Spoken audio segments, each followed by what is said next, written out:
when somebody has a ankle that's like even tight, which hurt really isn't that bad, but the only thing that happens is you get this like medial tilt.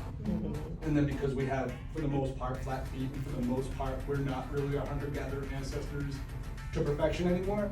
So this medial tilt will get stuck in the foot and cause some things, so it feels good sometimes to get it adjusted. So with your eye only, look up. There it is. And all that does is stimulate the cerebellum in the back and kind of reset the joint and feel good. And now you feel lighter in the feet. This one's not as bad. This calcaneus is a little stuck.